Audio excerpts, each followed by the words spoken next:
শঙ্খ চক্র গদা পদ্ম ছাড়ি সর্বত্যাগী সন্ন্যাসীর বেশ, গৌরঙ্গ মণ্ডিত মস্তক অজানুলম্বিত বাহু দণ্ড কুমণ্ডল ধরে। কে কে গো তুমি নবীন সন্ন্যাসী? বলি বলি কিভাবে তুমি কি বামন অথবা কবি?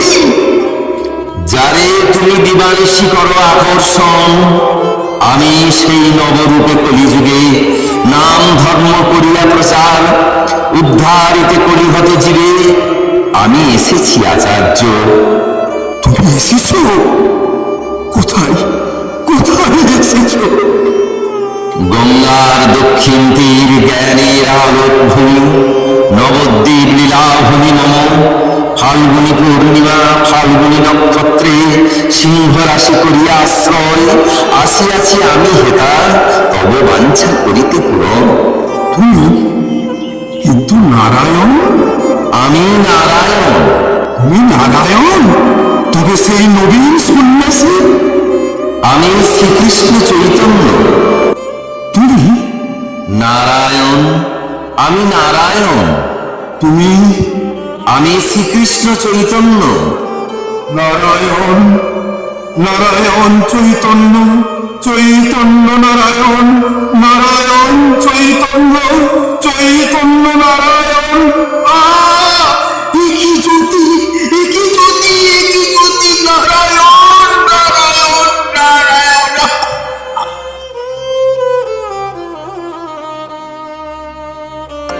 ओ जल बरन गौर बर दे हम ओ।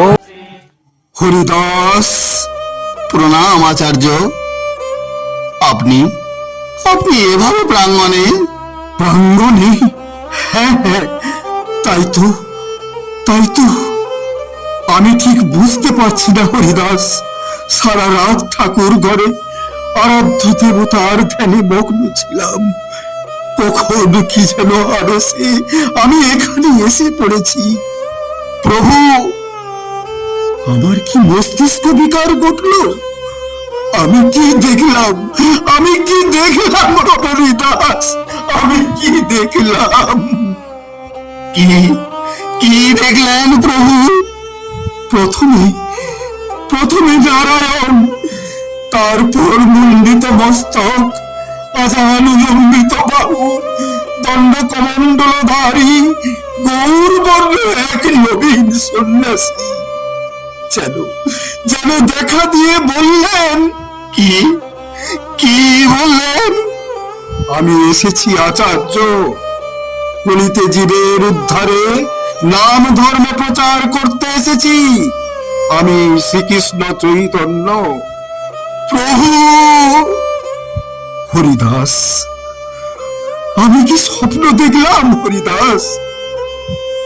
মহাভক্ত বৈষ্ণব চূড়ামণি শ্রীপাদ অদ্বৈত আচার্য আপনি, আপনার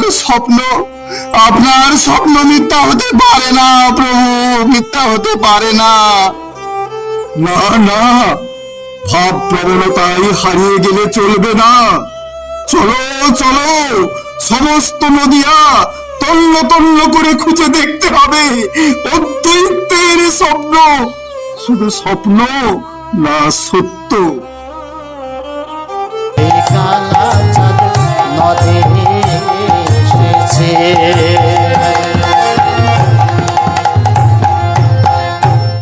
লাঠি পেটা করব, লাঠি পেটা করব। আজ বামুনদের একদিন কি আমার একদিন। কেন রে বাপু, তোরা পণ্ডিত আছিস, পণ্ডিত থাক, আমরা তো তোদের হিংসে করিনি। তবে কেন আমার নিমাইটা রেখেছে তোরা হিংসে জ্বলে মরবি? কার সঙ্গে কথা বলছিস রে ঈশান? কার সঙ্গে আবার? মনে মনে বকছি। খবরদার মাঠান, ওই বামুন পণ্ডিতদের কথা শুনে আমার নিমাইদারে কিছু বললে ভালো হবে না বলে দিচ্ছে। ব্রাহ্মণ পণ্ডিতদের দোষ কি ঈশান? নিমাই কি তাদের কম জ্বালাতন করে? জ্বালাতনটা আবার কি শুনি? জ্বালাতন নয়, কারো পুজোর ফুল ছড়িয়ে দিচ্ছে, ঠাকুরের জন্য গাঁথা মালা তুলে নিয়ে গলায় পড়ছে, কারো নৈবেদ্য উচ্ছিষ্ট করে দিচ্ছে। এই তো সেদিন একজন অতিথি ব্রাহ্মণকে এক মুঠো খেতে দিয়েছি। দুষ্টু ছেলে অমনি কোত্থেকে ছুটে এসে তার আগেই খেতে আরম্ভ করলে। বলি, তাতে কি অতিথি ঠাকুর রাগ করেছিল? না না, তিনি মহান, তাই নিমাইয়ের উচ্ছিষ্ট অন্নকে পরমান্ন বলেই ভোজন করলেন। কিন্তু কিন্তু আমি যে ভয়ে মরি ঈশান। কিছু ভয় নেই মাঠান, কিছু ভয় নেই। আমার নিমাই দাদার এটকা ভাগ্যের কথা। না না, ওসব বলিসনি। কোথায় গেল? ধরে নিয়ে আয় ঈশান, ধরে নিয়ে আয়, আমি তাকে বেঁধে রাখবো।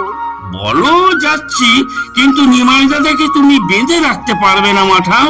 কেন? মা যশোদা কি কেষ্ট ঠাকুরকে বাঁধতে পেরেছিল? আমি যশোদা নই ঈশান, আমি নিমাইয়ের মা সচি।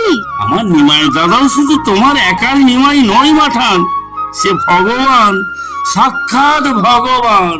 না না, অপরাধ নিও না ঠাকুর, অপরাধ নিও না। জানি না কি আছে ভাগ্যে, ছেলেটাকে ঘিরে যেন একটার পর একটা অঘটন ঘটেই চলেছে। মেয়েরা 10 মাস 10 দিন গর্ভধারণ করে, কিন্তু 13 মাস পরে তবে বাচ্চাকে আমি কোলে পেলাম। মা, ও মা, আয় বাবা আয়, কাছে আয়। কোথায় ছিলি রে দুষ্টু ছেলে? মাকে বুঝি মনে পড়ে না? কেন মনে পড়বে না? আমি তো এখানেই ছিলাম। এখানে? ওই তো আস্তা করে তুমি যেখানে হাঁড়ি ফেলো সেই কেলে হাঁড়ির ওপর বসে তোমায় দেখছিলাম। কি সর্বনাশ! সে কি রে নিমু, আস্তাকুড়ের কেলে হাঁড়ি ছুঁয়ে এসে আমায় ছুঁয়ে দিলি বাবা। এই সবে গঙ্গা স্নান করে এলাম, ঠাকুর ঘরে ঢুকবো। কেলে হাঁড়ি ছুলে কি হয় মা? দেহ অপবিত্র হয়। বামুনের ছেলে, তাও জানিস না? যাই যাই, আবার গঙ্গায় ডুব দিয়ে আসি। নিমাই, নিমাই, তুইও আয় আমার সঙ্গে।